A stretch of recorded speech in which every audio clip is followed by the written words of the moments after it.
Hello, good morning guys. तो आज है हमारा कम्युनिकेशन का डे 3 कि जहाँ पे हम अपनी कम्युनिकेशन को इम्प्रूव करने के लिए दो फैक्टर पे सबसे ज़्यादा फोकस करेंगे।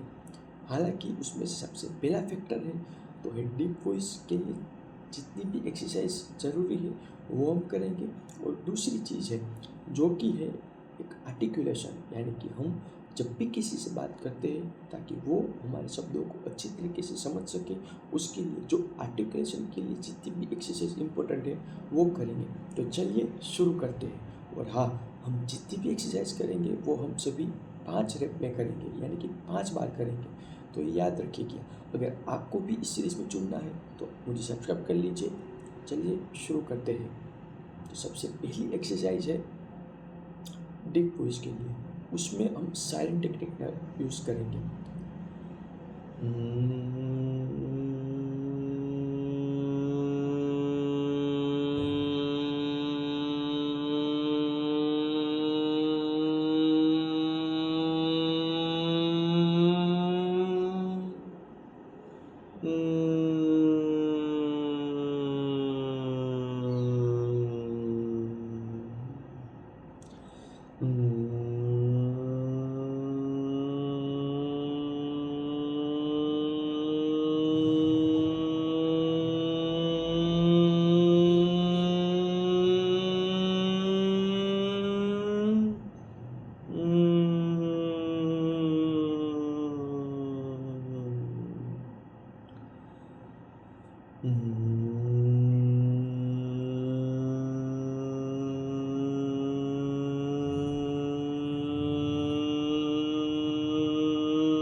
दूसरी एक्सरसाइज, अपनी दोनों उंगलियों को इस तरह रखना है और फिर इस तरीके से करना है। ये एक्सरसाइज करने से पहले याद रखिएगा, अपने डायफ्राम से एक बार सांस लीजिएगा। ये एक्सरसाइज करने से पहले आपको याद रखना है कि आपको एक गहरी सांस लेनी है।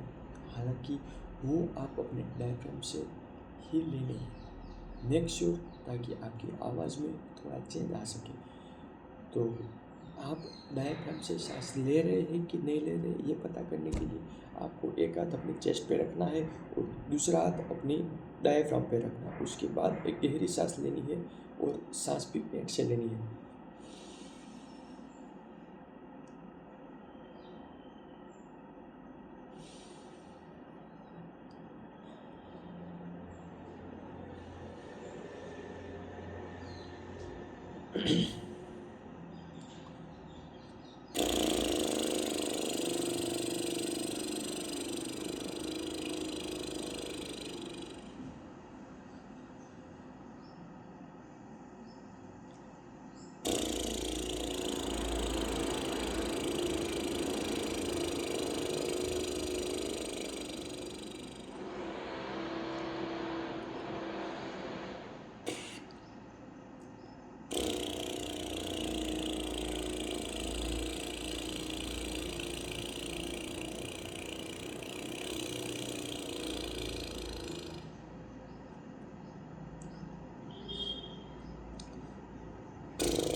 तीसरी एक्सरसाइज है यौन से, यानी कि यौन पैलेट से आपको सांस बाहर निकालनी है। यहाँ है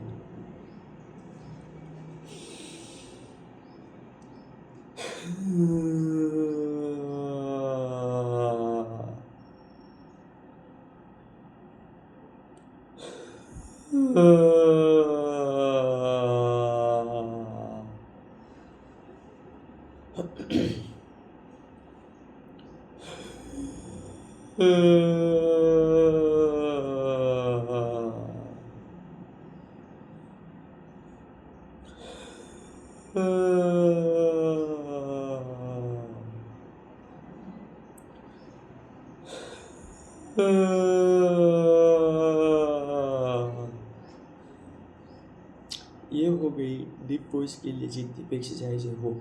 अब हम आर्टिकुलेशन के लिए जितनी भी एक्सरसाइज है वो करेंगे। तो उसके लिए सबसे पहले आपको एक पेन चाहिए होगी। इस पेन को आपको अपने दोनों दांतों के बीच में रखना है और फिर कोई भी एक आपको जो भी लैंग्वेज में सबसे ज़्यादा अच्छा लग रहा हो या फिर जिस भी लैंग्वेज में आपकी ज़्यादा पकड़ हो उस लैंग्वेज में आपको पैराग्राफ पढ़ना है।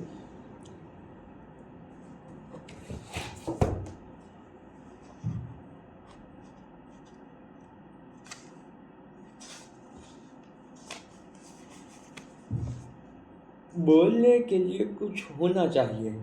वक्ताओं के साथ सबसे बड़ी परेशानी यह है कि वह दर्शकों के समक्ष खाली दिमाग के साथ पहुंच जाते हैं।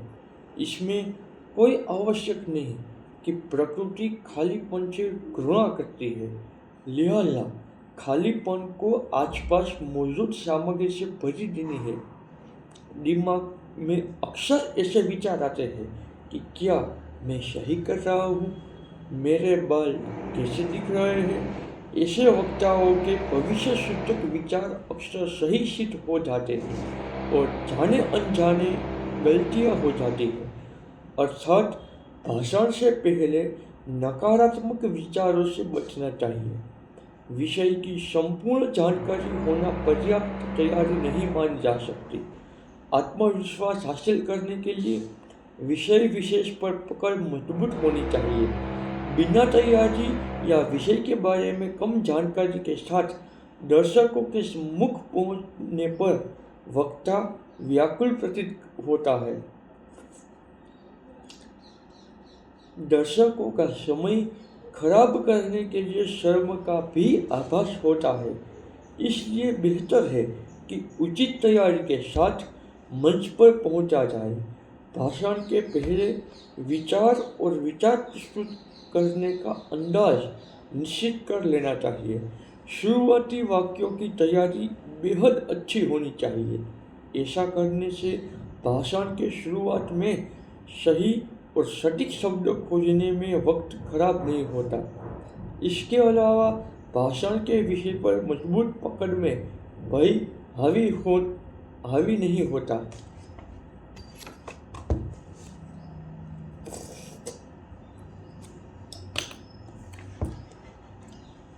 अब आपको अपने माउथ के जो मसल है उसको स्ट्रेच करना है, यानी कि मैं अभी जो आपको बोल रहा हूँ वो उस तरीके से आपको हर एक शब्द को स्ट्रेच करने के बाद बोलना है। ऐसे ही आपको एक और पैराग्राफ को पढ़ना है। अपने व्यवहार में संकोच के साथ विश्वास भी जाहिर करें। अति विश्वास हानिकारक होता है, लेकिन नाकामी के पूर्वाभास को झेलना और ज़्यादा हानिकारक होता है। निर्भीक व्यवहार दर्शकों का ध्यान खींचने में सहायक साबित होता है, जबकि एक खरगोश दिल डरपोक वक्ता मुसीबत को न्योता देता है।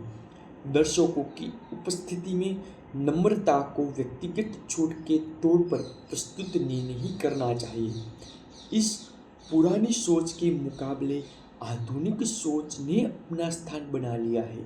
वक्ता के व्यवहार में नम्रता होना गलत नहीं है, लेकिन व्यवहार में दर्शाई गई नम्रता के दबलूपन का एहसास नहीं होना चाहिए। चार्ल्स डिंकस की शान में आयोजित किए गए एक रात्रि भोज में वॉशिंगटन इरविन ने डिक्सन का परिचय करवाया। भाषण के मध्य में इरविन हिचकिचाहट की वजह से शर्मिंदा हो गए और अटपटे ढंग से बैठ गए। अपने एक मित्र की तरफ घूमते हुए उन्होंने कहा, मैंने तुमसे कहा था तुम्हें नाकामी मिलेगी और मैं नाकाम रहा। यदि आप सोचते हैं कि आप नाकाम रहेंगे तो आपके लिए आशा की कोई जगह नहीं है, आप नाकाम ही होंगे। इस धारणा के छुटकारा पाइए कि मैं एक लाचार मिट्टी से सना कीड़ा हूँ। आप ईश्वर के समान हैं जिसमें कई विशेषताएं हैं। यदि आप पहले से तैयार हैं तो सब ठीक ही होगा। बाज तेज रोशनी फेंकते सूर्य की आंखों में आंखें डालकर देखने की क्षमता रखता है। वक्ता में भी ऐसी कई विशेषताएं होती है। आवश्यकता होती है तो बस उन्हें पहचानने की। बस इसी तरह से आपको अपने आर्टिकुलेशन को इम्प्रूव करने के लिए हर दिन कुछ ना कुछ प्रयास करते रहना है। हालांकि अभी मेरी आवाज़ में आपको इतना डिफरेंशिएट नहीं दिख रहा होगा, लेकिन जैसे जैसे टाइम जाएगा, जैसे जैसे इस सीरीज़ आगे बढ़ेगी, वैसे वैसे आप भी देखेंगे कि हमारी कम्युनिकेशन में और हमारी आवाज़ में कितना डिफरेंट आ जाता है। तो ऐसी और वीडियोज़ के लिए मुझे फॉलो करना मत भूलिएगा। और हाँ, अगर आप भी इस सीरीज़ में ज्वाइन होना चाहता है तो आज ही मुझे फॉलो करें और आप ही अपने घर पे ट्राई करें। तब तक के लिए मिलते हैं अगली वीडियो में। जय हिंद, जय भारत।